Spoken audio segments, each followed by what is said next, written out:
Good evening. This is Street Talk, and I'm Father Russ Carmichael. Thank you again, as always, allowing me into your home, and all over the state. To all the new viewers, I really appreciate the response we're getting. Dominic, of course, my co-host, is across the table from me, Dominic Cotton, and I just want to thank him for all the coverage that he's getting us, and we're all over the place. Tonight I got great guests, okay? I'm going to get right to it. Sitting beside me, as you can see right now, is Robbi LaBelle. She's a volunteer mediator with the Community Mediation Organization, and she's on their board. Across from me, okay, is Brenda Cavanaugh. And excuse me, I hope I said, Robbi, did I say your last name? LaBelle. I love You did. Yes, I did, Robbi LaBelle. Yeah. For all you jazz fans, she says she's no relation. Across from me, I have Brenda Cavanaugh, and she's the executive director of Community Mediation, right? You know, I jump right into things. We've been talking out in the other room, so we've had a great conversation, but I'm going to let you, Brenda, explain to our audience the difference between negotiation, right, and mediation, okay? And so if you could tell us.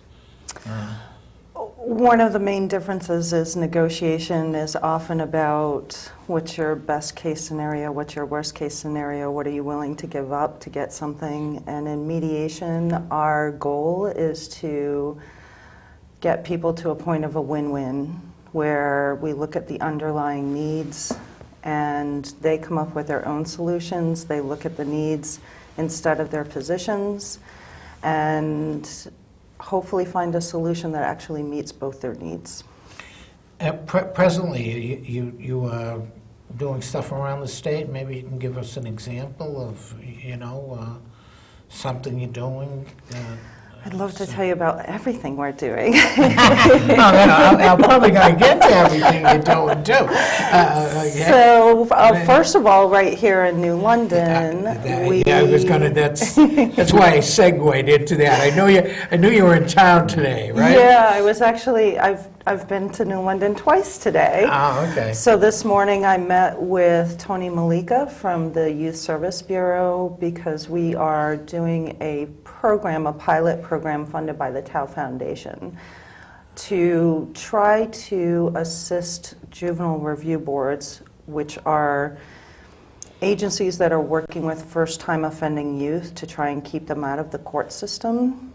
What we're trying to do is train these boards and their volunteers in mediation and restorative conferencing in an effort to make these juvenile review boards more restorative. Okay. I hope you told Tony you were coming on my show. Okay. I did. Tony, okay. So Tony, you're probably out there watching, so you'll call in, right? You know, Father and you and I have only met a little bit because I've been here a long time too. I know a lot about Tony's work and stuff like that, but we've had not that long-term personal relationship. So if you're watching, give us a call. Brenda's waiting to hear from you, Tony. Okay. So this is kids going into the juvie system? So they're first-time offending youth. Usually what happens is the local police will make a referral to the juvenile review board. Okay. So it's before they get into the court system. Okay. They're given a choice, actually. There's a meeting with the youth and their parents or guardians where they're told, here's how the process works. Usually it involves some kind of case management, finding out if there's some underlying needs that led to the offense, trying to work on those underlying needs. And if the youth can go through it successfully and complete the recommendations by the community panels, the arrest is taken off their record and they never enter the court system. So this starts with the police department? Most often. Most often. Sometimes with schools as well. The school. Okay. It sounds like the school. Okay, I've heard of this in the school here in our town. Okay, and I'm a little off of that. Okay. Yeah. Okay. And then Okay, then you do the review. That way it keeps them out of the court system, and seeing our great prosecutor that we have here in town. And he's going to kill me because his name just went right out of my head. Do you ever do that? You'll remember it in a minute. I will in a minute, and I can see him in my head, and it just went. But anyways, I was going to say, I know I've been watching a lot from Tony Walker's group where they're doing Raise the Age. And I know a big obvious push is to prevent people from even going in as juveniles into the system, because Absolutely.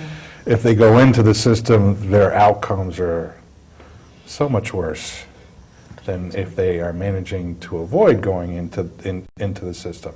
Now, is anything that you're doing involved, because I know they're trying to take a look at the whole system and find ways to get juveniles appropriate services and meet their needs and other things along those lines, so that they can avoid going into the adult system or even into the court system. Exactly. Has your group doing any work with them now, or? Well, for approximately 3 years, we were, with funding from the Tao Foundation again, we were working with the New Haven and Hamden Juvenile Review Boards. We were providing mediation services for the victims and offenders when the victims voluntarily wanted to participate. I want to be really clear about that, because sometimes people get upset that they think that mediation is compelling victims to sit at the table with, for lack of a better word, the offenders,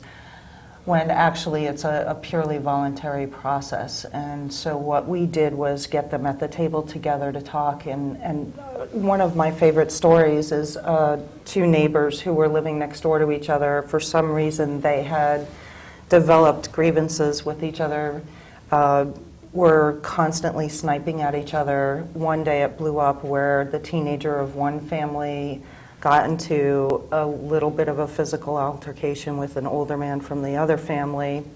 He was arrested. When we brought them to the table, the mediation table, they realized that they had no idea why they didn't like each other. They don't even remember how it started. When they talked the whole thing out, the older gentleman got up from the table and hugged the teenager. And they actually planned to have a cookout with each other the next weekend to get to know each other better. That's the kind of outcomes you get when people sit down and talk to each other. And again, you're talking about totally volunteering. It's all volunteer and, from both sides. Absolutely. Okay, so and it's not forced. It can't be, because it's self-determined. It's self-determination, okay. And that, Lonnie, I was thinking about you, that Lonnie Braxton, that's who's the juvenile prosecutor here in the... Yay! Right, Lonnie. I love You've Lonnie. been talking about too many soul singers. You got that Lonnie Braxton, Tony Braxton. I know where you were going with this one. You know, he's going to shoot me for crying out loud. But he's, you know, because when I think of juveniles and I think of this, I think right away of the work that he does. And of course, that's where you want to prevent them from going. Okay, you don't want it to get to that level, which is it. You know, interesting. You're doing that right here in New London. You also mediated with people inside. We had a 20-year contract with the State of Connecticut to provide mediation services in the criminal court. So we would take cases that were referred to us by the prosecutors, and again, it was a voluntary process. We would contact the other party, find out if they wanted to sit down, and we would mediate those cases. Our success rate with that was approximately 85% ended in agreement. And if it ended in agreement, most likely the prosecutors would drop the case. I mean, that's huge. And we're talking restorative justice. That's where a victim sits across the table from the predator, or however, as my term I use, which I've always thought was one of the best ways. You know, as I stated before, I've done a lot years and years ago in Massachusetts, started with alternative corrections in the court system, and that's basically what it is. Had to be self-determination. And as all my viewers know, they know my history here, especially locally. Restorative justice means responsibility. Okay. Repairing the harm. Yeah, absolutely. So, I mean, it's got to be, and if it comes from self, and it can be worked out with the victim that's across the table, you get to understand, you really get to understand what you've done. Exactly. You know, if I stole your watch or something like that or whatever, I go and sell it, I don't even think of you as a victim because I never see you, okay? But if I sit down at the table with you, okay, and I have to, now they caught me, and now I have to realize that, you know, that It's a human being that you're dealing with, and there's harm to that person beyond, like you said, or it might have been a family heirloom. yeah, it might have been your mother's or grandmother's watch or stuff like that. So then, if it can affect me understanding what I did and the consequences that I created to hurting other people, I mean, that's the whole concept of what we're talking about here. Am I correct? Absolutely. I mean, I think one of the reasons why road rage is so rampant is because you're not having to face that human being. So it's really easy to vilify someone if you don't have to actually face them. Yeah, one of the as we've been thinking, of course, we were talking outside, and the shows that we have done lately with everybody, this brings me a lot into talking about the race relationships that we've been dealing with on all the shows. It's been a current theme this year. I'm trying to bring that together because of what's happening all over the country. And we're talking about communities that aren't getting together. We're talking about people that aren't talking to each other because of, you know, we might be a little, you know, different in the hues, you know, right? And that's a place where, yeah. I'm sorry, cut you No, off. no, Go ahead. no, No, you the cut me community, we were talking about programs at Community Mediation, and I get very excited about the youth programs and whatnot, but it's sort of the neighbor-to-neighbor things, the other issues, and Brenda talked about some of the other things we do, because I wanted to make sure that the listening audience really has a clear view. We don't get enough calls for people who say, before you get to the point of needing to bring in the law, there is an opportunity. There's another avenue. Yes. You got an Yes. avenue open for you and stuff like that. That's what I'm hearing. And Dominic, we're talking about not training in the school systems. I mean, certainly I think of like bullying and all the other issues that go along with that. You know, I think across the board, I think you hit it right on the hand. When we label people in certain ways, we take away that human element. And when you bring it back to what are their internal motivations, a lot of times we make assumptions about people all the time without ever understanding what they go through. And I think when you can put a face on things, I mean, I think my wife was up testifying today up in Public Health Committee about our son, who has a rare genetic disorder, and we wanted to get a counselor up there. And I think when you're going up and you're talking with public officials, if you can actually put a face and an experience that they go through, that they can connect with, and I know my wife did a very good job with this, in connecting what she goes through with her child and what that means. And people, and I know I got to watch it because I was on TV, fortunately, and I listened to the reaction afterwards, and they relate. Well, you know, I have a kid too. How would I feel if I put myself in their shoes to say that, you know, that this was happening to them? And I think that's a lot of probably what you're talking about is how do you get somebody outside of themselves and be able to put themselves in somebody else's shoes and say where they're coming from? Because I think we do. We make assumptions because we're in a fast-paced world and we have to, like, you know, automatically, and we have so much media and everything else coming at us, sometimes I think we have to feel like we have to filter and make automatic assumptions about people. Yeah, so a big part of what we do is really about allowing people to feel heard, but also, as I was saying in the other room, that sometimes when the mediators feed back what they hear someone saying, the other party can actually hear it from the mediator where they couldn't hear it coming from the person directly because they're feeling such strong emotions towards that person. So usually what we find in 80 to 90% of the cases is that after we've allowed people to speak and we've summarized back what we heard them saying, there does come a softening and an understanding of each other that they didn't have before because they were so stuck in their positions. In the schools, when you're talking about, of course, juveniles is one of our key issues that we're dealing with the justice situation this year and legislation that we're working on and trying to get through here in the Connecticut system with the children under 18, 17 that have been sentenced to life sentences.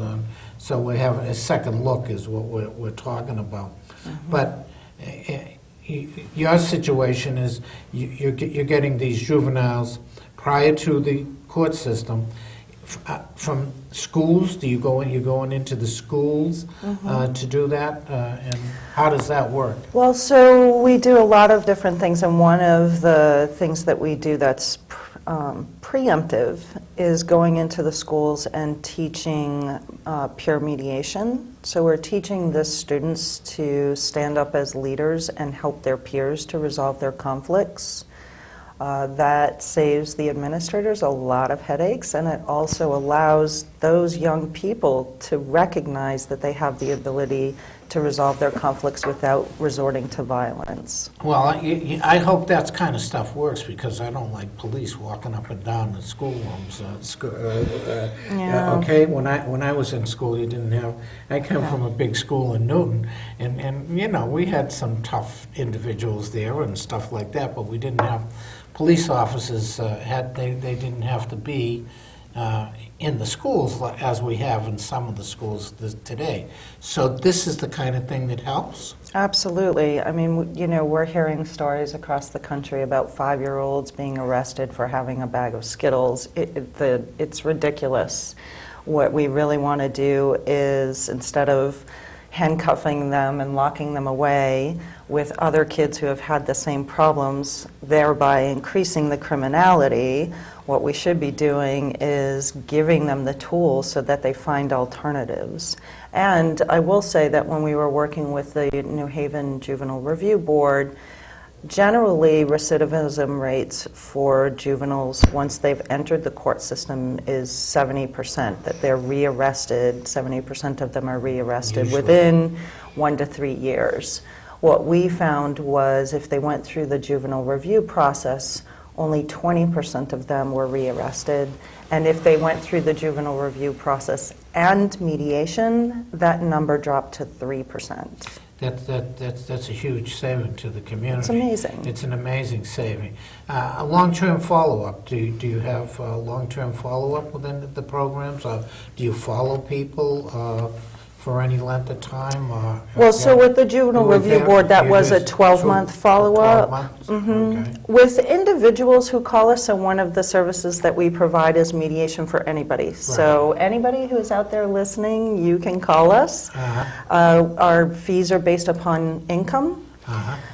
And for those people who come to us, we don't generally follow up, and usually in the field what we feel is that it's their issue, it's their conflict, they come up with their solutions. It's not really up to us to babysit them or make sure that they're following through. Yeah, so I like that, because that's self-determination is the way... And it's a confidentiality issue, and I will say, just from my standpoint as the volunteer mediator, we have had families that had an issue come back again. Just you can call again if you're saying it's not quite working, and sometimes it's just one more meeting with, okay, let's go over your agreement. Where is it not coming together, and what can we do to help you fix that piece now that you have some real data of trying to live it? That's really good. Other programs? So another program. Because I know you have more than one program. Lots of programs. So another training. We're actually partnering with the Brantford Police Department. They are sending referrals to us for calls. Say, for example, they get a call to a house and they get there and they find out that there's actually no law that's been broken. But clearly there's a conflict there. So they'll make a referral. Or even if there is a law that's been broken and they've dealt with it through the legal route, but they keep getting called back out, they'll make a referral because clearly they're not getting to the underlying issues by going through the legal system. And another story, we did deal with an entire street of neighbors. So we mediated 4 sessions with 18 to 20 people who were getting to the point of destroying each other's property, calling each other horrible names. People were afraid to walk down their own street. In the 2 years prior to the first mediation session, the police have been called to that one street 22 times. From the first day of our first session until today, which is 2 years later, they have not been called back. That's pretty good. Yeah, that's real community. That's real community relations. That's the kind of stuff that we were talking to New London about a couple of years ago. With Dr. Eisenberg, in fact. I had, who you know, Jim, I had Dr. Eisenberg up here. At the time, they didn't have the money. The police administration said they wanted to do the program, but they just didn't have the cost factor to do it. I mean, that's great stuff. You're talking about saving a lot of money. The underlying thing here is how I think about it from a tax point of view, because I know what can happen. You get a neighborhood that breaks out and everything else, then you start having arrests, property damage, court costs, lawyers, and see you later. You're talking big, huge money, and then you've got a continuing conflict that could go on for years. Absolutely. I mean, yeah, well, I'll leave that alone with New London right this second. I was just going to say something else, but I'm going to be, now I got another one, see? My audience can see. So easy to read. They get me under control, right? So that's a great thing. So it's a huge cost savings, and I would actually say it's a huge emotional cost savings. Because even if you go to court, even if you win, you still have this awful relationship with this other party, and the party that loses feels resentment. Oh, yeah. So why not get the two together and see if there's got to be something that will make both of you at least partially happy and not feel resentment later on down the line. I was going to say,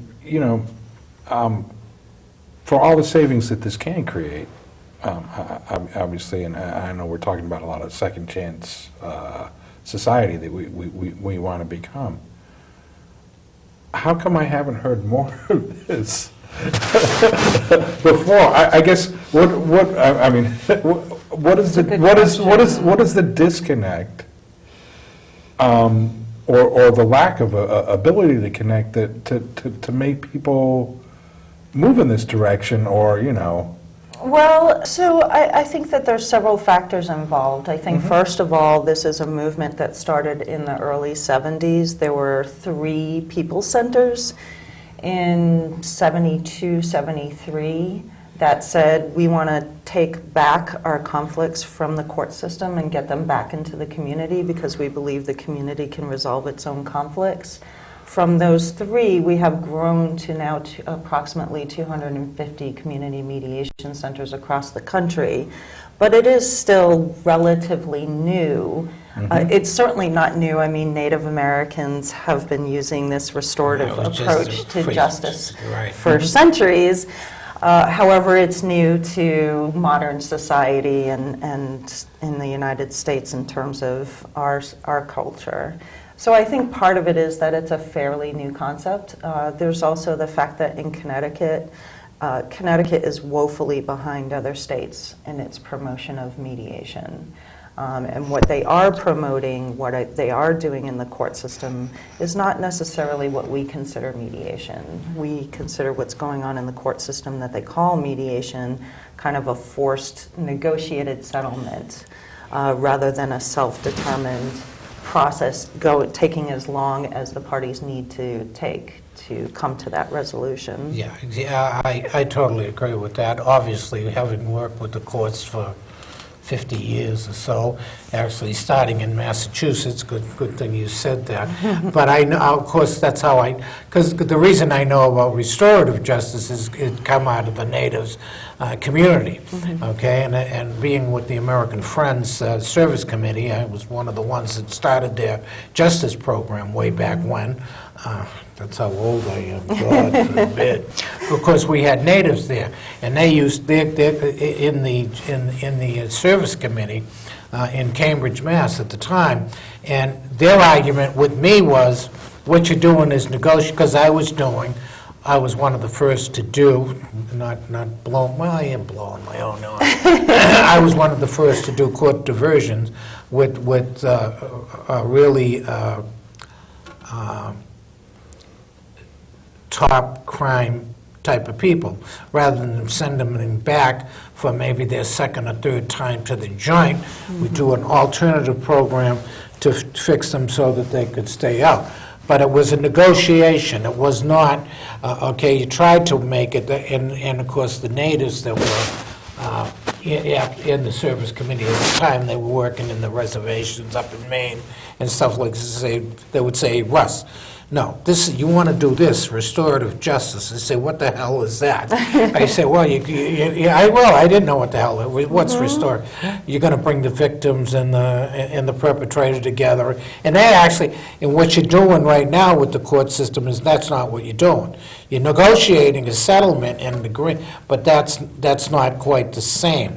So that's how I learned through them. And then when I went to Arizona, because the natives are very different in the way they do that stuff, what restorative justice means, the self-determination that comes out of that, both parties having to find the solution to what their, as you said, underlying thing. It's a great thing, and it works, obviously it works in the community, so. Yeah, and frankly, let's face it, all of us are the same way. We are much more likely to follow through on something that we've come up with ourselves than a judgment that's been imposed upon us. Yeah. And I think it should be taught in the schools. See, that's where I think, where I really have my problem is, right? Nobody's taught that stuff in schools. Nobody's taught conflict as a child. I agree. Okay? What I was they tried to beat it out of me, and out of beating it out of me, they were very sorry for what they created for a lot of years. Right. And a lot of people don't understand that, and we still we fail in understanding that. I think a lot of people, this is what would come out of the top of my head, is I think some people probably think that those sort of social skills are things that should be taught within families. And whereas some families are capable of doing that, other families and communities, it's almost like a cycle that you can keep going around and around because they've never learned these skills. So if they don't know these skills, how are they going to teach their children these skills? And it's almost like a cycle that keeps going around. I guess, how do we as a community pull people together to be able to say that maybe this is something that we all need to learn? Yeah, how do we do that? I'd love to know the answer to Your that. question was awesome, and when I say Brenda has a lot of background in history, but the reality is it's like you almost, I don't know, how did you start doing some of the other trainings that you're doing and the facilitations, and how do people come to find out about community mediation? Well, I would say that in the New Haven area, we're very well known because we've been around for 35 years in that area. So I'll get a call from the local mayor saying, hey, can you help us out with facilitating some community dialogues? Or, the New Haven Public Schools will call us and say, we want peer mediation because they've had experience with us. Sometimes attorneys actually make referrals to Yeah, us. but you see where you are is unique. You got Yale. You got an educated community down there, much like Cambridge and stuff like that, that this stuff has gone back for years. You don't get that out in the other communities where you've got central situation like that, where it should be, even with the schools, how you influence the schools in the local community is directly affected by major universities that are there, that doesn't get out far enough. That's always, this is like something that should be a curriculum through all schools. Absolutely. Well, it was tribal. Well, that was developed tribally, okay? Instead of throwing the person out, so whether we like it or not, we're the American tribe, that needs to get itself together, okay? You had leaders in the tribe. You had the people that sat down and they they had their powwow and developed stuff. That was a training process. We don't have that. Yeah, I often hear from people who I train, people don't talk like this. And I say to people, that's right, we've all been taught ineffective ways of communicating. I was taught, I still have difficulty with all of this and how to speak in a way that's nonviolent and is effective in conflict. We all have difficulty with that. Our amygdalas kick in, fight or flight, there are instincts that are at play here. And what I say to people is, it's like any other habit. You just have to get into a new habit. Yeah. It's not, and it's not. It's interesting you said 35 years because it's a lifetime thing. This is not something that's, and any of the problems that we have today are long-term. The roots go back a long way. Long way. Well, we sat here on several shows talking, we've got people in Connecticut, we've got people that have never read the difficulty of race relationships between black and white right here in Connecticut. Difficulty? Sorry. You're a Yankee, that's I'm being sarcastic. Excuse me, in Connecticut, we don't have those We don't problems. have those problems, right? That's part of the issue of saying, get it out and talk. Get it, well, that's what we were talking about. We were talking about with Prudence Crandall. Prudence Crandall's, the Don Williams book, and we had, who did we have on? We had the young senator, Brandon McGee? Brandon, okay, on, and we were talking about this situation.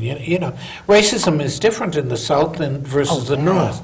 Okay, well, we're very direct in the South, face to face. I know you. In the North, who are you, lady? No, I grew up in Connecticut, and I told someone from the South what I really liked was, if I were in the South, that white person could say to my face whatever they wanted to say.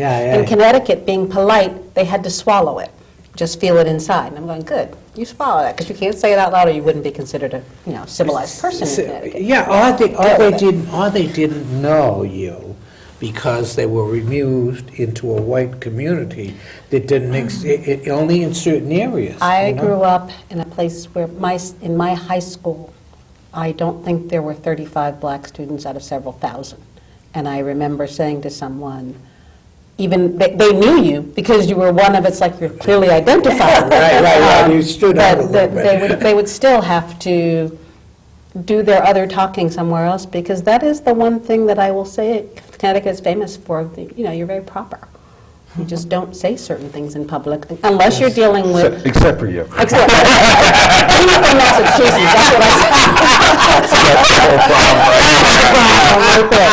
Massachusetts. There you go. When we get back to it, and we're saying we have lots of things that are out there that are tools and things available.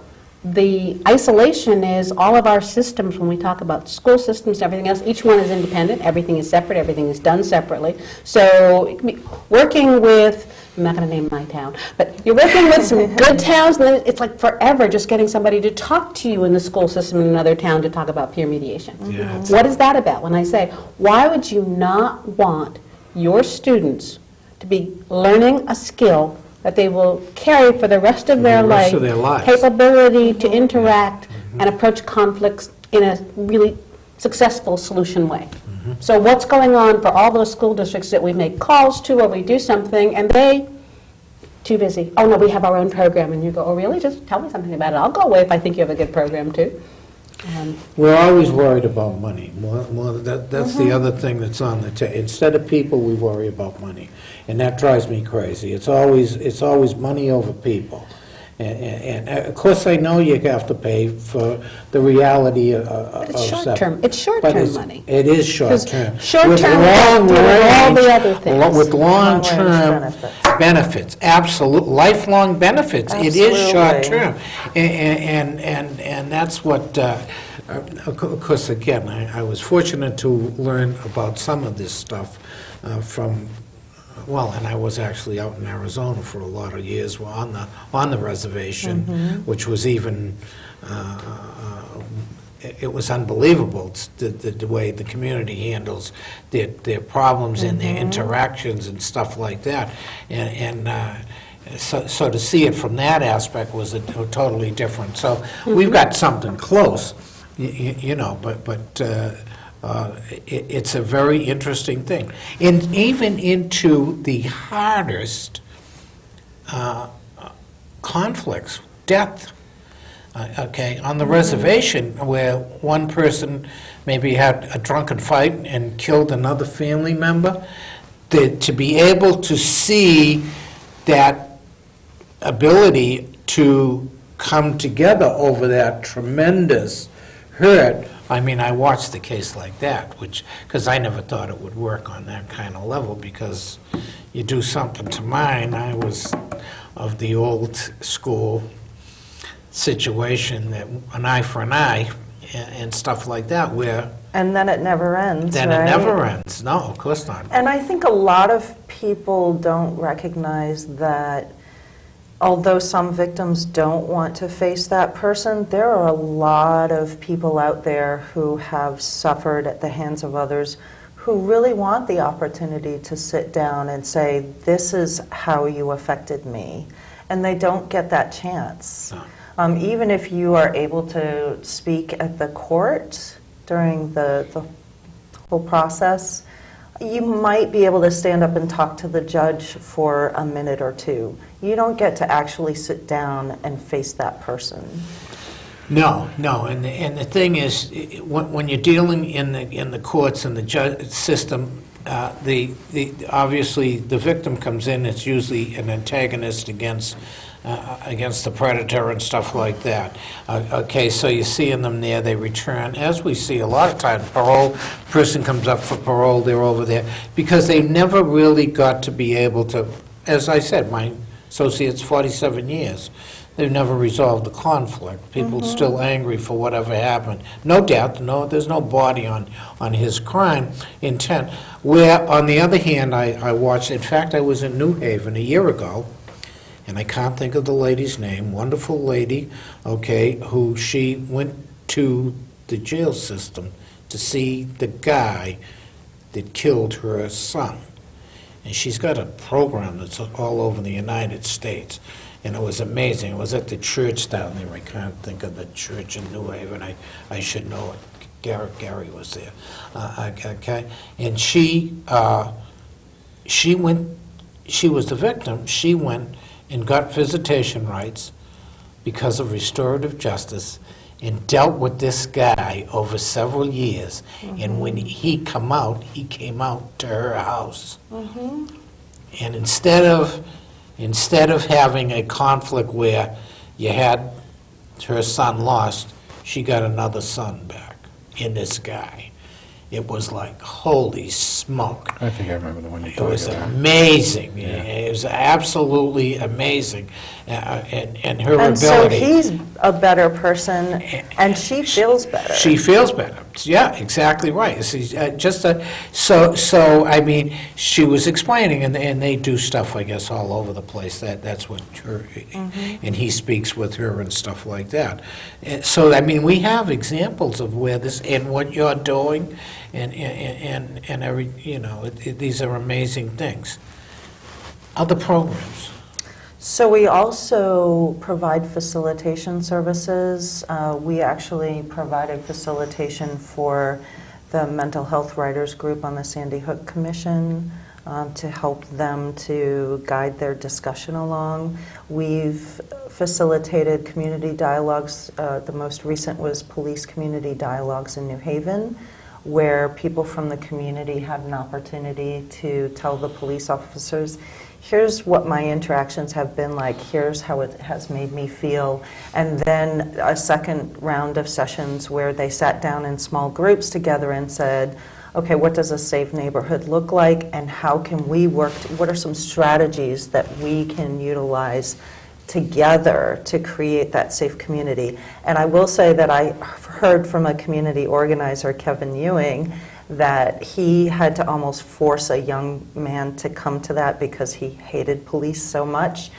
And that young gentleman, as a result of those dialogues, is now going into the police academy. Yeah, that's an amazing thing. I mean, when they do that and that work, that was the kind of work where we tried to get them to do here between the New London Police and the Hispanic community. We had some real difficulty. We got it alleviated a little bit. In fact, one of the people who helped do that was Michael Passero, and running for mayor here, worked with people from the Hispanic community and stuff like that, and the police department to get it down a little, but no real work has been done here. I mean, that's the kind of stuff that we need. You can call us. Again, you have to get past the administration. And again, they don't want to spend money. We're talking short-term money too. Actually, I had Dr. Eisenberg come in, and I mean. And the situation was bad enough that, I was using my influence on Jim to get supercut rate. You know what I mean? I mean, those guys go all over, as you know. Okay, and I said, you're talking to a nationally known guy, you clowns. Internationally, he does international work with police. I said, you're not talking to some nutball here, they were going to try to do stuff. I think it's almost like the tangibility of it. I think afraid. people, when they feel like there's something tangible that they can look at. I know I've been working in mental health for a lot of years, and we always say people come in and judge you by how clean your facility is, because they can't often see what you actually put into in services. So they take a look and see whether your facility is clean or not, because they think if you have a clean facility, you actually care enough, and that's going to translate into the services that you provide. Right. It's almost like you have to find that tangible connection to people to say, well, yeah, here, you're spending this money, but this is what you get in the long run. And it's hard for people to sometimes see those results over the long term. Well, we were talking about the analytical things that we did to help people to see what was really going on, and I think that's one of the things that we're always struggling with. How do I show you that putting these people through the court system here, I can't show you real savings because it was prevented. Right. So if we prevented it, you're just kind of saying, well, it didn't happen.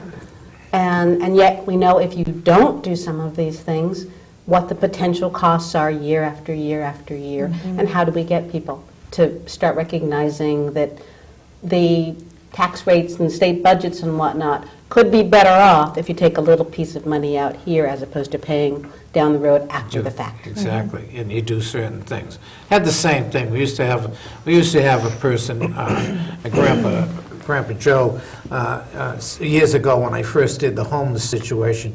He would get picked up 3 times a week by the ambulance because he was stone drunk and stuff like that. And people, all they needed to be was put into an apartment or something like that. Nobody would listen.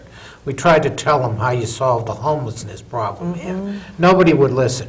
3 times a week, the ambulance from the hospital, that's at $4,000 a clip. Okay, he was going to the hospital for months. Finally, we got a situation, we worked with some people, and we're actually able to put him in a place in New Haven. Really? And he went down there, he was in the place. He returned twice and then went back to the place. A huge amount of money solved by getting him into a place. I mean... Yeah, $4,000 a month would pay for a nice apartment. One ambulance trip. One ambulance trip. We explained to them about housing, okay? I started founding the hospitality center and the kitchens and stuff. We wanted to end homelessness, not start an agent. And I said, we got empty houses, we got all kinds of places, put them in the empty houses, then help them build. Oh, no, we can't do that, that's too expensive. Look it, we've done studies, we know the stuff works. I started with BU in the 70s, we know all the stuff that helps. You put them in a house, an apartment, you pay for it. Don't worry about it. You can take care of, plug in all their services. If they're out in the street, they're costing you 10 times, right? The new study come out, 9 years in Utah, Salt Lake City, okay, Mother Jones's article this month, homelessness down, 79% of the homeless problem in 9 years has been solved by doing exactly what we told people to do here 13 years ago that haven't done. Our homelessness has increased, okay? We've increased 4 to 5 times. They built a $1 million agency, which I got off the board because we're not grassroots. We got off and said no. And they increased it rather than go the opposite way. I mean, this is what bothers me about people not understanding, you know, the projection of where you're going, what you're going to do, how you save your community, how you work together, how you negotiate to make people not afraid of each other, whatever they have to do through mediation. And, you know. Or community dialogues. Community dialogues, that's really one of the keys I really believe in, you know. Well, I know we were going back to the juveniles, and I don't know why. Frequently, we talk about people and their connections to their frontal lobes, and that they're not fully developed until probably they're somewhere in like 25, 26. For girls, boys, it's later. Sorry. But but you know what? It negates one of the bigger pieces of this. I mean, that's to say that, oh, okay, we have to wait until somebody is this age before all of a sudden they fully understand. It doesn't mean that you're not capable of having better development of what you do have by learning these skills and by learning the social interactions and by getting positive results. You do build those connections, which is why you see like some people at 16 years old, they're preparing themselves to go off to college. They have, you know, they have their idea of where they want to go, and you say, well, you know, wow, that person's mature versus the person that, you know, has no clue where they're going to be tomorrow morning. Well, some of those things are developed because of learning some of these skills, Right. and to just put it all maturity all on an age negates what some of, you know, mediation and other things can do to develop a person. Well, I mean, maturity is it might be you've reached a point where I can't remember what they call it, like thinking over against and outside of yourself. But you've developed habits, and we talk about the language habits we have. You've developed interaction habits. How do I solve a problem as soon as I hear conflict? It's not just it's fight or flight, but it's like the myriad of ways within that to say, when I have a conflict, I always remember to stop and breathe and see if I can ask a question to make sure I'm clear that we have a conflict first, kind of thing. And if you've learned that may be the habit way you do things. Doesn't mean you're mature, doesn't mean you're doing all the right things, but those are the kinds of things that we'd like to change the way people interact. Seeing somebody else as a human being as opposed to an other, and being able to take that other and say, you don't think the way I do you? Okay, help me understand how you think, because maybe we can talk, and maybe we won't, because every mediation doesn't result in an agreement, and we're okay with that. The idea is, at the end of the day, both parties felt heard, they had a safe place to say what they wanted to say, and Nobody's forcing you into anything. Most of the time, that's what makes it so good. I cannot believe the time.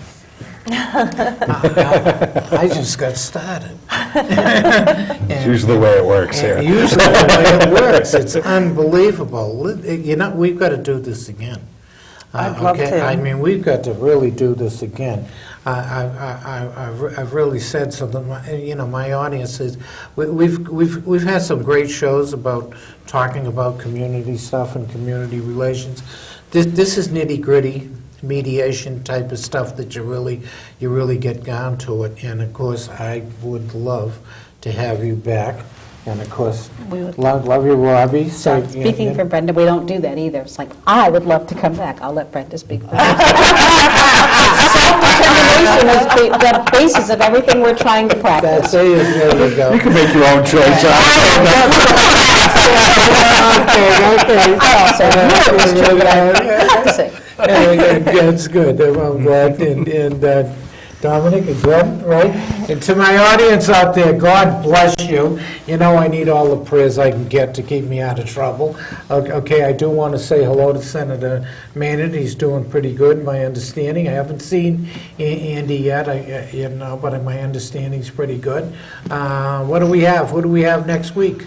Next week, we have James Maroney. My good friend James is coming on to talk about higher education. Higher education. Well, wow, we're going to be talking about higher education. And, well, everybody knows I'm Passero proud, so, make sure that you get registered, because we need you. We want you to, if you're a Republican, you can go over for the primary, join the Democratic primary side, at least, so that we make sure that Michael's the nominee, right? Love you all. Say prayers for me. See you next week.